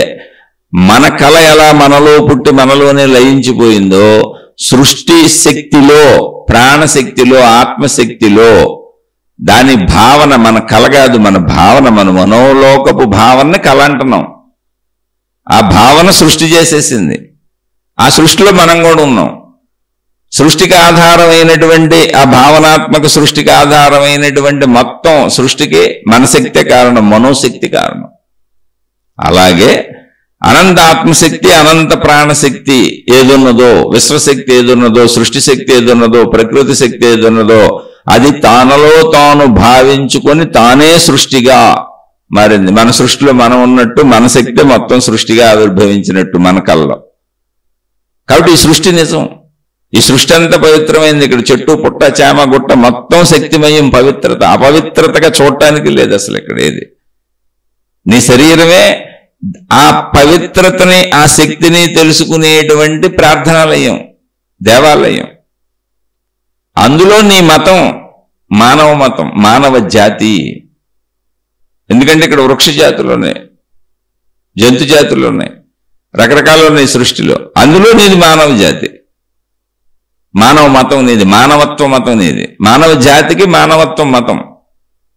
జంతువులకి జంతుతత్వం వేరుగా ఉంటుంది. మళ్ళీ ఆ జంతుతత్వం దాని మతం అది, దానికి మనకు సంబంధం లేదు. అలా ఈ శరీరము ద్వారా నువ్వు గ్రహించే విషయాలు ఏవైతే ఉన్నావో, ఈ శరీరము ద్వారా నువ్వు గ్రహించే విషయాలు ఏమైతే ఉన్నావో, అనుభవించే విషయాలు ఏమున్నావో మొత్తం నీ ఆచార సాంప్రదాయాలు, నీ పద్ధతులు, నీ విధానాలు, నీ సాధనా మార్గాలు, నీ ప్రేయర్స్, ఏదైనా మొత్తం అవన్నీ నిత్యము నువ్వు చేస్తూనే ఉంటావు. శతమానం భవతి. శరీరం శిథిలమైపోయే వరకు చేస్తూనే ఉంటావు. శిథిలమైతే ఏమవుతుంది? ఏమవలేదు.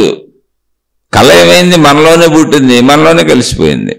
మెలకు వచ్చేటట్టు కళ లేదు, మనలోనే పుట్టి మనలో కలిసిపోయిన కళ అది మన శక్తి వలన జరిగింది. అలాగే శక్తిలో పుట్టిన సృష్టి, శక్తితో పుట్టిన సృష్టి, శక్తే సృష్టిగా మారింది. మళ్ళీ సృష్టి శక్తి అయిపోతుంది, దానిలోనే లయించిపోతుంది.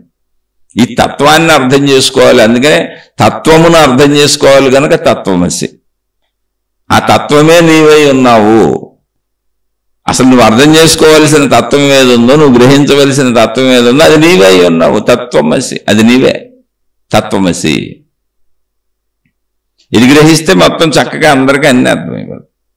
ఇంకా దీన్ని ఎంత విపులంగా అయినా చెప్పుకోవచ్చు. అనేక మంది మహాత్ములు చెప్తూనే ఉన్నారు. అయితే సామాన్య వాడుక భాషలో, సామాన్య జీవితంలో ఈ శరీరంతో జీవించే మనకి మామూలుగా శరీర స్థితిలో, మానసిక స్థితిలో మనకు అర్థం అవ్వాలని మామూలు పదాలతో, మామూలు అర్థాలతో చెప్పాను. నేను దీని గురించి ఆత్మజ్ఞాన గ్రంథాలు అనేకం చెబుతున్నాయి. అనేక మహాత్ములు, అనేక మంది మహాత్ములు అనేక రకాలుగా అందించారు. వాళ్ళు అందించిన దానిని సామాన్య సరళ భాషలో చదువు రాని వాళ్ళకి, ఎటువంటి జ్ఞానము లేని వాళ్ళకి, సామాన్యులకి సైతం, ఒక వృద్ధుడో ఒక వృద్ధురాలో జస్ట్ ఊరికినే కొంచెం చెవి పనిచేస్తుంటే అలా విని వాళ్ళు తమ స్వీయ స్వరూపమును, అనంత ఆత్మశక్తిని తెలుసుకోగలిగితే ఎలా ఉంటుంది అంటే వాళ్ళకి అలా అర్థమయ్యే విధానంలో చెప్పాలని అలా చెబుతున్నారు. ఏమీ చదువురానటువంటి ఒక చిన్న పిల్లవాడు, అసలు చదువుకోలేదు, కూలి పని చేసుకుంటున్నాడు, గేదలో కాసుకుంటున్నాడు అంటే వాళ్ళు తక్కువ వాళ్ళని కాదు, విద్య లేదు అని ఏదో వృత్తి వ్యాపారాలతో గడిపేసుకుంటున్నారు, అది తక్కువలో ఉన్నారు. జస్ట్ చెవులు పని చేస్తుంటే వాడుక భాష తెలుగు తెలుసు, ఎవరికైనా వాడుక భాష తెలుసుగా, అందులో వాళ్ళు తమ ఆత్మతత్వమును తెలుసుకోవచ్చు. దీనికి విద్యతో పని లేదు, పెద్ద పెద్ద పాండిత్యంతో పని లేదు, ఏదో పెద్ద చదువులు చదువుకోక్కర్లేదు. మీ జ్ఞాన గ్రంథాలు చదవకపోయినా వచ్చిన నష్టం లేదు. ఎందుకంటే మీరు చదవవలసిన పుస్తకం మీరే, మీ శరీరం, మీ మనసు, మీ ప్రాణశక్తి. అందుకని అలాగే చెప్పదలిచాను. మళ్ళీ దీన్ని నేను అద్భుతం చేసి ఆకాశంలో పెట్టి ఇప్పుడు సంస్కృతంలో రాస్తే సంస్కృతం వచ్చిన వాళ్ళు తప్ప ఎవరికి అర్థం కాదు. దానికి ఇంగ్లీష్ వ్యాఖ్యానాలు, రకరకాల పెద్ద పెద్ద గ్రంథాలు, లేదా తెలుగు భాషలు, లిపులు అనేక భాషల్లోకి వెళ్తే చదువుకున్న వాళ్ళకి తప్ప అర్థం కాదు. దానికి కూడా మరి ఎవరెవరు వాళ్ళకి ఇష్టం వచ్చిన వ్యాఖ్యానాలు చెప్పుకుంటూ పోతా ఉంటారు. అవన్నీ నిజమనుకొని ప్రజలు వెళ్ళిపోతూ ఉంటారు. కాదు, అసలు నిన్ను నువ్వు చూసుకోవటం అంతే. ఆధ్యాత్మికత అంటే వ్యక్తిగతము, నీకు సంబంధించింది. నీకు దానికి బయట మతంతో పని లేదు, బయట దేవుడితో పని లేదు, బయట గురువుతో పని లేదు, బయట జ్ఞాన గ్రంథంతో పని లేదు, బయట దేనితోనూ పని లేదు. ఒకవేళ అవి నీకు సహకరిస్తే ఓకే. నేను అవన్నీ చదువుకుంటానే వచ్చాను. బయట పని లేదని మీకు చెబుతున్నా. నేను 35 ఏళ్ల నుంచి బయట వాటితోనే వచ్చాను. ఎందుకంటే నాకు డైరెక్ట్ ఆత్మజ్ఞానం తెలియదు. ముందు నేను అవన్నీ నమ్మాను. వాటిని అనుసరించుకుంటూ చదువుకుంటూ తప్పని కాదు. ఒక్కొక్క మెట్టు ఎక్కుతూ వచ్చినప్పుడు ఈ సంపూర్ణత నాకు అర్థమైంది. తత్వమసి అర్థమైంది. అది నీవే అయి ఉన్నావు అన్నది అర్థమైంది. ఆ అర్థమైన దాన్ని మీరు అన్నీ చేయక్కర్లేదు. మీకు చదువు అంటే చేసేవాళ్ళు చేయండి. మరి చదువు రాని వాళ్ళు ఏం చేయాలి? భాష రాని వాళ్ళు ఏం చేయాలి? పాండిత్యం లేని వాళ్ళు ఏం చేయాలి? సామాన్యులు ఏమవ్వాలి?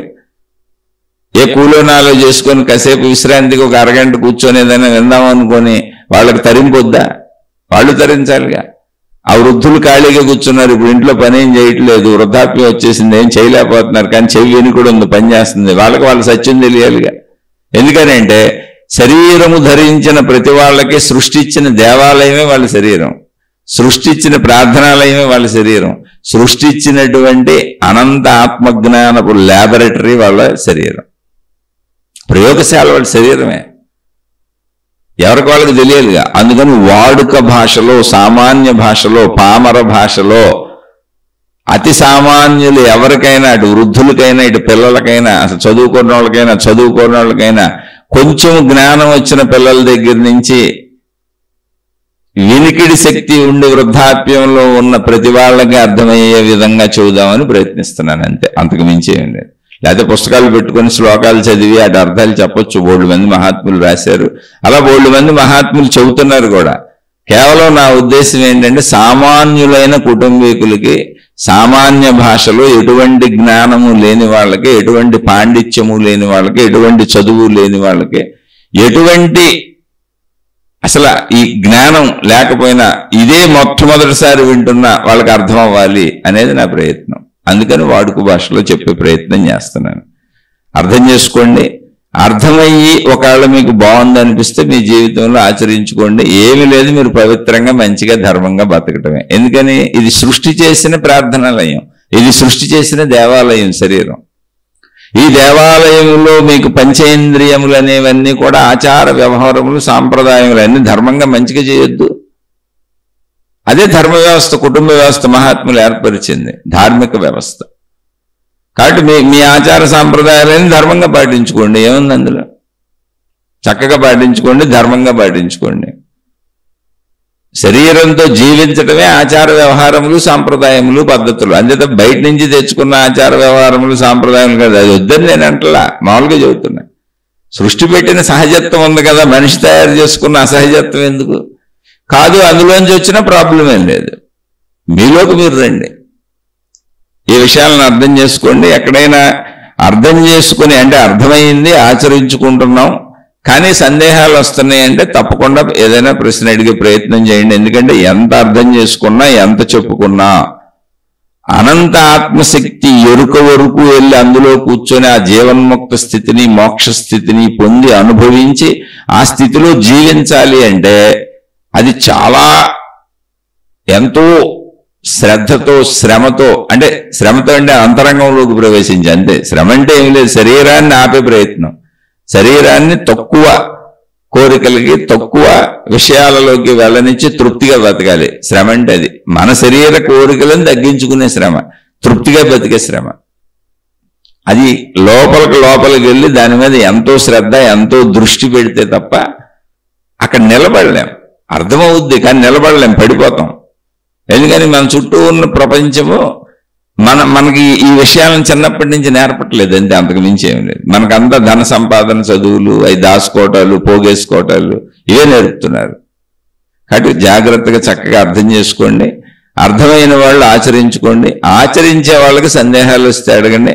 అలానే ఏదో పొందేయాలి, ఏదో చేసేయాలి, ఏదో లాగేయాలి, పీకేయాలి, పొడిసేయాలని తొందరపడబాకండి. నిదానంగా వినండి. వీలున్నంత కొద్దిగా మంచిలోకి మారడానికి ప్రయత్నించండి. అంత కొద్దిగా మీ శక్తి కొలది, చాలా కొద్దిగా నిదానంగా అడుగులు వేయండి. Slow and study wins the race అన్నాడు. హఠాత్తుగా నేనేదో అయిపోవాలనుకోబాకండి, ఏమీ అవ్వలేరు. ఆల్రెడీ సృష్టిలో ఉన్నదే అది. దానికి ఉన్న కాలం ఏంటో, దానికి ఉన్న టైం ఏంటో, దానికి ఉన్న ప్రొసీజర్ ఏంటో, ఒక మనిషి శరీర ఎదుగుదల ఎలా ఉందో అలాగే మనిషి నేర్చుకునేదానికి కూడా, మనిషికి అర్థం అవడానికి కూడా అన్ని టైం పడతాయి. మనిషి ఆచరించడానికి కూడా టైం పడతాయి.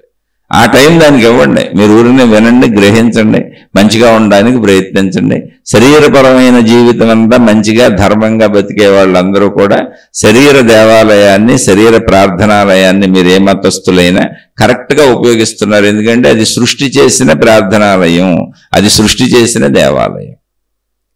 ముందు దాన్ని అలా ఉపయోగించడం మొదలు పెట్టండి. ఆటోమేటిక్గా అదే మీకు ఆనందత్వాన్ని చూపిస్తుంది. అది మన శక్తే కదా, తత్వమసి, అది మనమే అయి ఉన్నాం కదా, అందులో ప్రాబ్లమే ఉంది. అది మనమే అయి ఉన్నప్పుడు ఖచ్చితంగా మనకు తెలుస్తాం. ఇలా ముందుకు సాగుదాం. సందేహాలు వచ్చిన వాళ్ళు అడిగితే ఒకవేళ నాకు తెలిస్తే తప్పకుండా చెప్పే ప్రయత్నం చేస్తాను. ఇది నచ్చని వాళ్ళు, అర్థం అవ్వని వాళ్ళు, మాకు అసలు అర్థం అవటం లేదు అని అనుకుంటున్న వాళ్ళు, ఈయనకి తోచింది ఏదో చెబుతున్నాడు, మహాత్ములు రాసిన గ్రంథాలు, సంస్కృత శ్లోకాలు చదవట్లేదు, సాంప్రదాయం పాటించట్లేదు, ఏదో ఈయన పద్ధతిలో ఈయన పోతున్నాడు అని అనుకుంటున్న వాళ్ళు ఉండొచ్చు. ఇంకా రకరకాల భావాలతో వ్యతిరేకించే వాళ్ళు ఉండొచ్చు. ఎందుకంటే సృష్టిలో ఎప్పుడూ అనుకూలత, వ్యతిరేకత సాగుతూనే ఉంటాయి. అటువంటి వాళ్ళు అనవసరంగా మీ కాలాన్ని వృధా చేసుకోబాకండి. నేను ముందే చెబుతున్నాను, సామాన్యులకు అర్థం అవ్వాలనే నా ప్రయత్నం అంతే. అలా అని నాకు నిజంగా సంస్కృతము రాదు, నేను పండితుడిని కాదు, నాకు అంత జ్ఞానం లేదు. కాకపోతే ఆ గ్రంథాలన్నీ తెలుగులోకి ట్రాన్స్లేట్ చేశారు కనుక, అనేక మంది మహాత్ములు తెలుగులో ఉపన్యాసాలు చెబుతున్నారు కనుక, ఎప్పటి నుంచో ఈ గ్రంథాలు తెలుగులో దొరుకుతున్నాయి కనుక అవన్నీ చదువుకొని అందులో నేను గ్రహించిన విషయాన్ని నాలాంటి సామాన్యులకు, నాలాంటి పామరులకు అర్థమయ్యే విధంగా చెప్పే ప్రయత్నం చేస్తున్నాను. కాబట్టి నేను సామాన్యుణ్ణి. మీకు నచ్చకపోతే నన్ను క్షమించి వదిలేసి మీ మార్గాల్లో హాయిగా సాగిపోండి. శుభమస్తు. మీకు, మీ కుటుంబ సభ్యులకు మేలు చేకూరుగాక. మరొక కొత్త శీర్షికతో కలుసుకుందాం.